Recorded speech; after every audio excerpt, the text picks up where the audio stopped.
Hey, hey, hey. Time for another Out of This World story from rSpace. Some guys win the lottery. Some guys win at love. And some guys think they've won because they managed to sneak around with another man's wife. Today on rSpace, someone's luck is running out. Wife's affair partner thought he won until I exposed him to his wife and got him fired. I've been back and forth on whether I should even share this. Something about telling the story feels like a way of getting some control back into my life, even if it's through a throwaway account.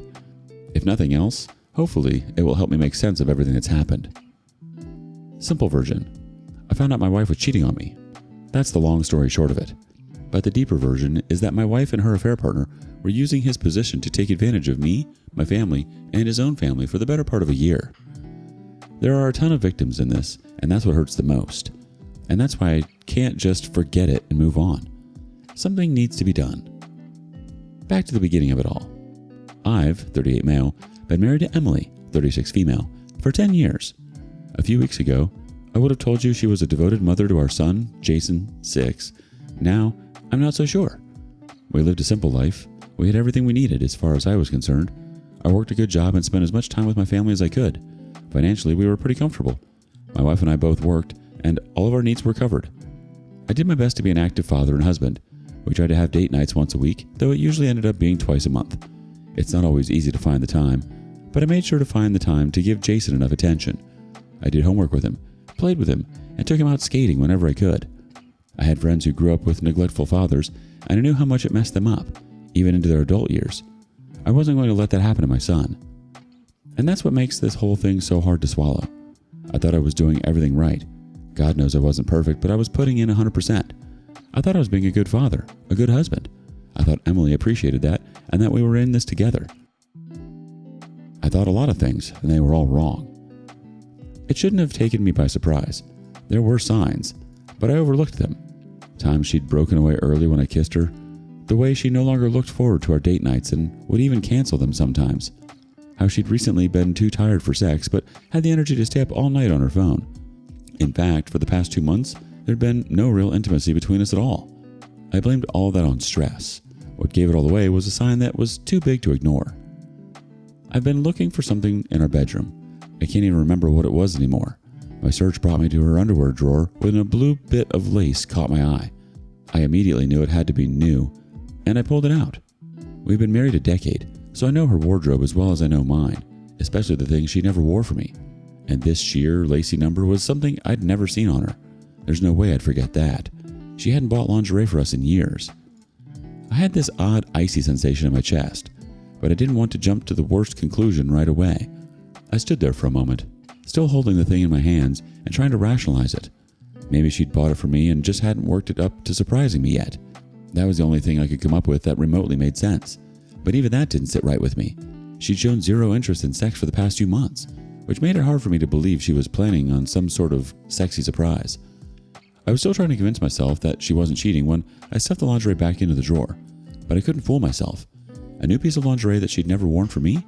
When she'd stopped sleeping with me altogether? As much as I wanted to deny it, it started dawning on me that she must be cheating. The thought of it made my head spin, and I still had that icy feeling in my chest. If she was cheating, then our perfect life was over as we knew it. I needed more than a suspicion before I did anything. I needed hard proof. I decided to be smart about it. I wasn't going to rush in with accusations. That would just give her a chance to deny it and cover her tracks. I needed proof that she couldn't talk her way out of. So I started watching more closely. Once I was looking for it, the signs were more obvious. Emily was careful, but not careful enough. She left early for work, and some days I noticed that she was even eager to head out. She was dressing just a bit too nicely for work, wearing better dresses, and the nice shoes that she used to reserve for dates. That was when I started to suspect that she was having an affair with a coworker. I decided to check her phone, but she was almost obsessively protective of it now. It was always on her or within reach of her. Getting it while she slept wasn't possible because she'd started sleeping with her phone under her pillow, which was another red flag. Now I was convinced she was cheating, and it became my mission to get proof. Over the next week, I bided my time and looked for an opening to get my hands on her phone. It wasn't easy. She didn't keep it out of her sight more than a few minutes at a time. Even if I got my hands on it, I was afraid I wouldn't have enough time to find what I was looking for. I actually considered getting a private investigator involved because of how challenging this was becoming. I got lucky one night when she fell asleep watching a movie on the couch. Her phone was on her chest, and I gently picked it up, careful not to wake her. If she woke up, I would have lied that I was going to charge her phone for her, but she didn't stir a bit. I immediately went to the bedroom with her phone, and I could feel the anxiety setting in. There was that dang icy feeling in my chest again. I was about to confirm whether my wife was cheating on me or not. I had already had a strong feeling that I knew what I was about to see, but I still held out hope that I could be wrong. She'd changed her phone's lock code, but we both had fingerprint access to each other's phone. She hadn't removed that, so I got in. I almost dropped the phone. She'd fallen asleep texting some guy, Mike, and one of the last messages she sent him was a photo of her privates, taken right on the couch. I couldn't believe it. I wanted to cry. The first thought that went through my head was what she'd done to our family. Had she even thought of me? Of Jason? I pulled myself together and steeled myself up to keep going through the messages. I needed to get evidence, and I might not have had much time before she woke up and found her precious phone missing. I scrolled through, refusing to look at the disgusting pictures that he had sent her, when something caught my eye. They were talking about meeting at work. At first, I thought they were colleagues, but I realized this: Mike was her boss. They'd been meeting up in his office and after hours, and they'd been doing this for almost a year. There were thousands of messages and almost hundreds of photos, almost too much for me to go through it all. At some point, I stopped reading and just started screenshotting everything and sending it to myself. I knew I already had enough, but I wanted to get everything. I wanted to protect myself fully. I'd sent about 6 months of evidence to myself when Emily walked in on me. I didn't care at that point. I wasn't doing anything wrong, and I wasn't afraid to be caught. I could see the unease on her face. She'd probably feared the worst when she couldn't find her phone beside her, and now her worst fear had come true.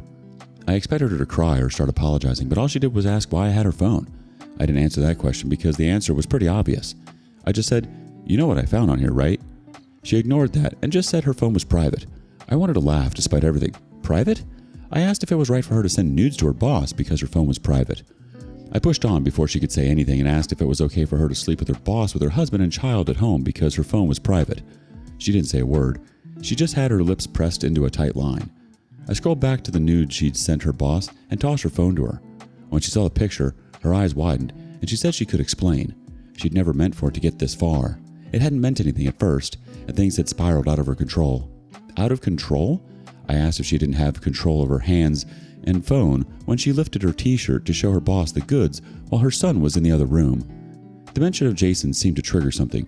She raised her voice a bit and said that she was doing it for all of us. I was speechless. She was screwing her boss for all of us? I told her I couldn't see how Jason and I possibly could have benefited from this. And that's when she told me the truth for the first time that night. I verified it when I went through the screenshots later that night. Her boss had hinted that there was a promotion in store for her if she slept with him.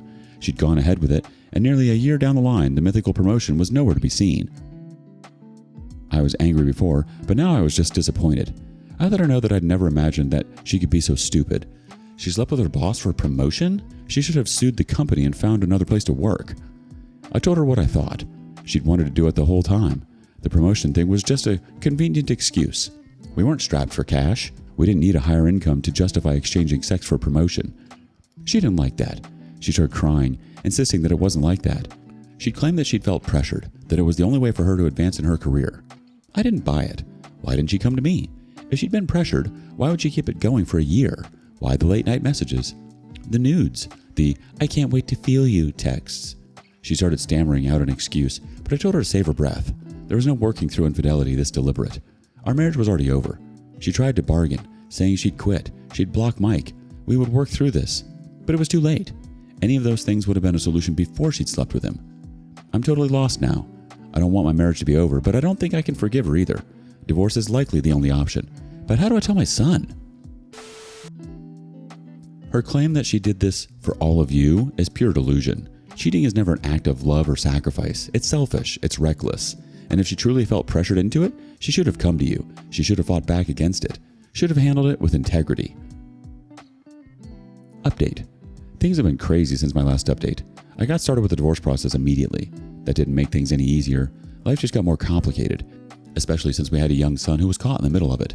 Splitting custody of Jason is one of the hardest things I've ever had to do. I love him so much and I never wanted him to grow up in a broken home. But the alternative, growing up in a home with parents who don't love each other, would have been worse for him. But there was something that had been eating at me. Mike, her boss and affair partner, had walked away from this mess with no consequences. That wasn't right. He got to use my wife and string her along with false promises, having fun the whole way. Meanwhile, I lost my marriage, and my son lost a stable home. Even with my wife, despite her role in all of this, was left with regret. He was the only one who wasn't hurting. I'm sure he was laughing his butt off, thinking he'd won. I couldn't let that slide. My first plan was to report him to his office, but I changed my mind. I didn't want to do anything rash that could affect how the divorce turned out. I was fighting for custody of Jason, and I was battling against alimony. A reckless move could endanger my chances of things coming out my way. There was always time to report him after the divorce was finalized, but as things turned out, I wouldn't have to wait that long. I came up with another plan to get back at him. I was going to tell his wife everything. I'd never met Emily's boss in person, but I knew a bit about him. I knew he was married, and I knew enough to find him online. I found his wife, Anna, after a little digging. Her social media was full of photos of their happy family. Mike, Anna, and 2 kids, smiling and laughing. Mike, the perfect family man and attentive dad. Seeing those posts made me mad, especially when I thought about what he'd done to my family. I was going to show his wife exactly what kind of man he was. I gathered all the screenshots I had. I even included some of the photos they'd sent to each other, though I made sure to censor them heavily. Just enough to give her an idea of what was going on in them without getting me in trouble for sharing sensitive photos. Then I sent everything over to her, along with a message introducing myself and explaining the whole messed up situation. I took my time to make sure I worked everything just right. I didn't want to come across as bitter or vengeful. She was as much of a victim in all of this as I was. I just wanted to lay out the facts. It took half a day before I got a response. I guess she'd taken some time to process everything first. Her message simply asked if she could call me. I sent her my phone number, and she called in less than 10 minutes. She didn't sound angry, just hollow. She asked about me and my wife and how we knew her husband. She wanted to know how long it had been going on, how I'd found out, and whether I'd confronted her husband. At the end of the call, she thanked me for bringing this to her attention. I felt a little bad for her and told her that I was always a call away if she ever needed anything, even if she just needed someone to listen. She thanked me and hung up. I didn't hear anything from her after that, and I figured she was handling things on her own. I hoped she was. I knew some people would forgive a cheating spouse, maybe hoping that they would change. I was hoping she would do the right thing, not just because I wanted revenge, but because she didn't deserve to get stuck with someone who would do what Mike had done. She reached out to me a few days later and told me everything. She'd confronted Mike, and he'd denied everything. He claimed the screenshots were all faked. When she told him that she'd asked me for the uncensored photos to prove it was him, he caved. He admitted he was guilty and immediately started begging her to forgive him. I was relieved to hear that she didn't forgive him. She'd moved out with the kids already and was already talking to a lawyer and preparing for divorce. But she still wasn't done. She laughed and said that he wasn't only going to lose her, he was going to lose his job too. She'd gotten in touch with some people at their company and reported him. The company had a strict policy against relationships between superiors and subordinates in the workplace.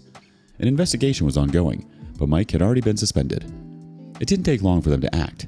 Anna texted me a week later and told me he'd been fired. I couldn't help but smile when I read that. He hadn't gotten away with it after all. I still see Emily pretty regularly, at drop-off, during pickups, and in court. But things are still cold between us.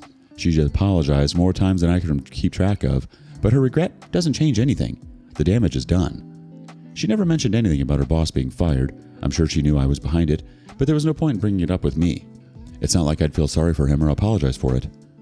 We're still in the middle of our divorce settlement, and I know I have a long road ahead of me. It'll be a while before Jason and I have a degree of normalcy in our lives again, and it's going to be a very long time before I'm ready to open my heart to someone again. But I'm just glad I didn't roll over and let Emily and her boss walk all over me. They'd ruined my family, and I made sure they both paid for it. Emily's apologies are hilarious. That ship has sailed and sunk. But anyway, you're an absolute legend, OP. You're absolutely right. You didn't just sit back and take it. You made sure the universe balanced the scales. It's frustrating when people like him think they can walk away without consequences. You didn't act out of bitterness. You simply made sure the truth came to light. And in the end, both his wife and his workplace held him accountable for his actions. What do you make of this? Share your thoughts with us in the comments below. And thank you for joining us today on rSpace. Be sure to like and subscribe and hit that notification bell so you don't miss out on our next video. See you next time.